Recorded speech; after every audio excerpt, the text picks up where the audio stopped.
Now, Spanish Wreath is a savory version from a sweet known as Rosca de Res, R-E-Y-E-S. It is a Latin sweet which was made during the time of Epiphany, which is celebrated on 6th of January.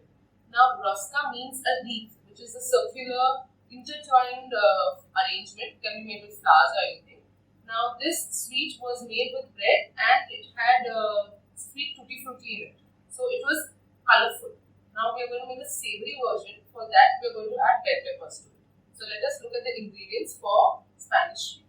The ingredients for the Spanish Wreath are: we have 250 grams of refined flour, 10 grams of yeast, 10 grams of sugar, 10 grams of fat, 7 grams of salt. We have some white pepper powder to give it taste.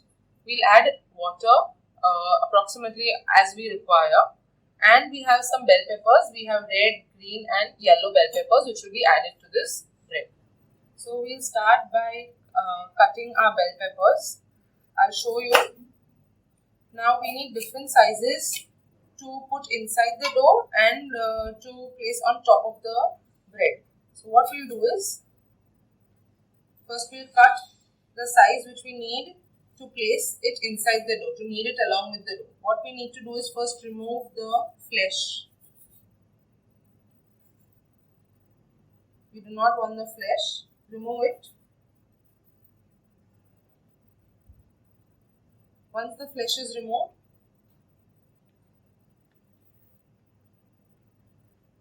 we need to cut it into what is going to go inside the dough has to be very finely cut, fine dices.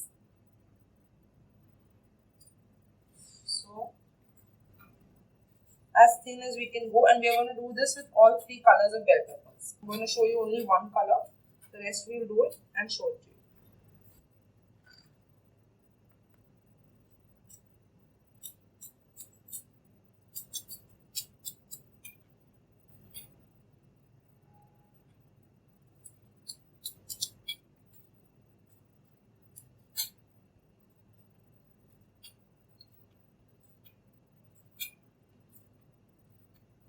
Once our bell pepper has been cut into extremely fine dices, we're going to place them in this bowl and we're going to apply a little bit of salt to it so that it will ooze out all the water. I'll show it to you when I squeeze out the water before putting it in the dough. So I'm going to cut all 3 types of bell peppers. I'm going to put a little bit of salt in this, mix it up and allow it to stand for some time before I start to make the dough. This is what is going to go inside the dough. Now I'll show you what we're going to do and how we're going to cut it for putting it outside the dough. I'll take again this small portion.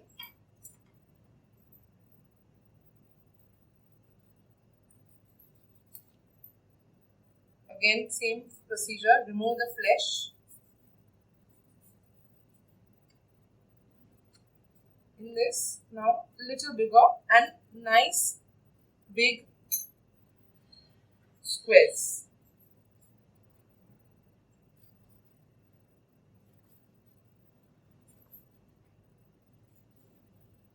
You can see.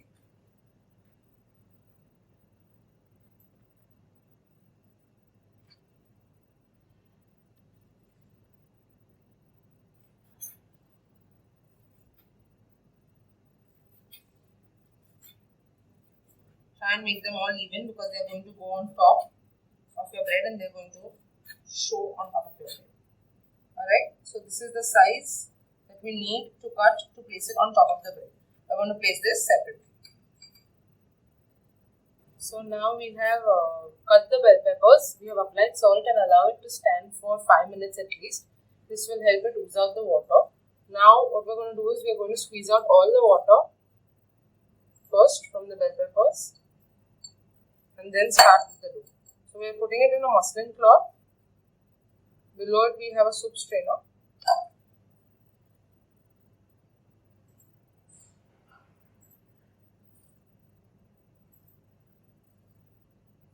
See how much water is oozing out.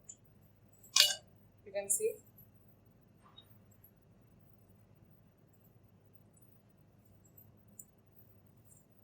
Okay, once this is done,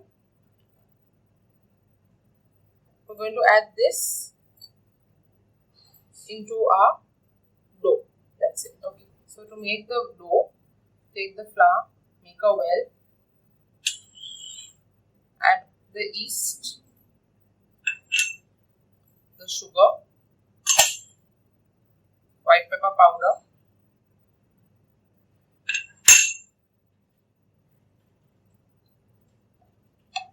the water in this is approximate. Don't make a very slack dough in this case because you're going to plait this dough. So if while plaiting, while further working, if you add too much of flour, then it's going to become stiff. So check how much of water you're going to add. This is what our bell peppers are. It's all added in. So now we start making our bread. Add water little by little. Start binding the dough together.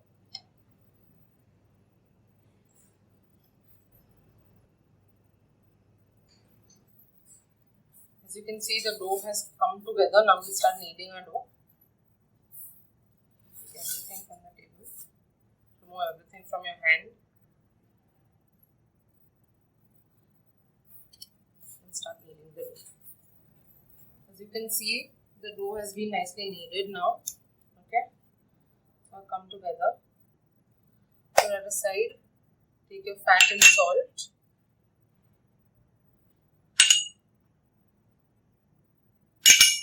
Clean the fat and salt together.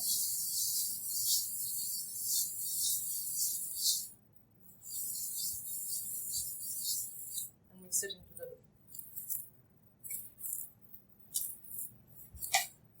Okay, so the dough has been nicely kneaded, the fat and salt has been incorporated. Now round up the dough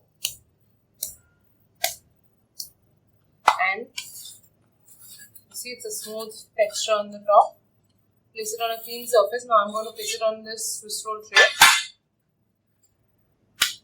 Place it on a clean surface and cover it with a damp cloth. Allow it to proof for at least 30 minutes. So now our Spanish sheet dough has proved nicely. We're going to knock it back, divide it into 15 portions. We are going to get 5 portions out of this bread dough and we're going to make plaits. That is why we're going to divide it into 15 portions. Each plait has 3 portions. Alright, and we're going to make 5.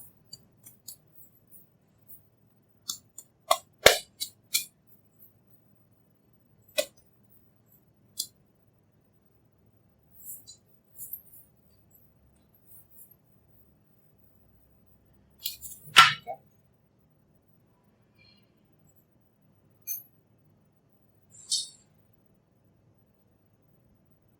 These are the 5. And from each we are going to remove again 3. Alright, now round this up and keep it on either the table or I'm going to place it again on my Swiss roll tray so that I can start working on my table.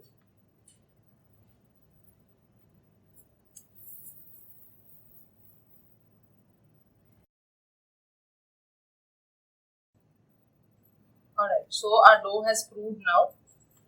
We will take 3 portions of our dough.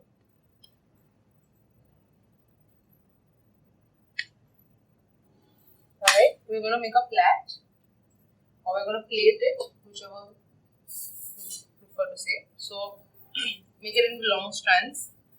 For making the strands, always press the dough, don't stretch it. Press it and it will become long. Yeah, this much is what we need.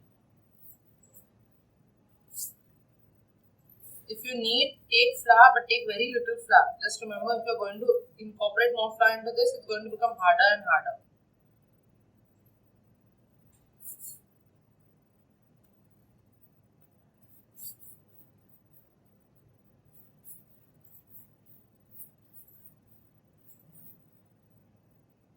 Now, what we're going to do is we're going to plait it.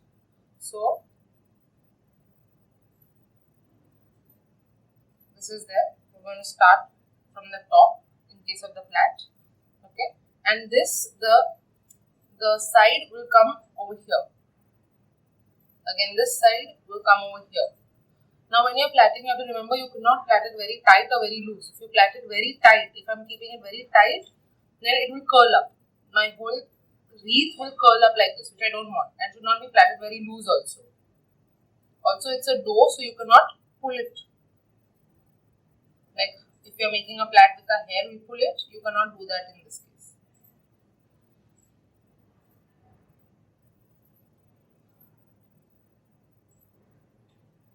Once this is done, put all 3 ends together. Alright. Now what we're going to do is, we're going to place it on a tray. As you can already see, I've made one here.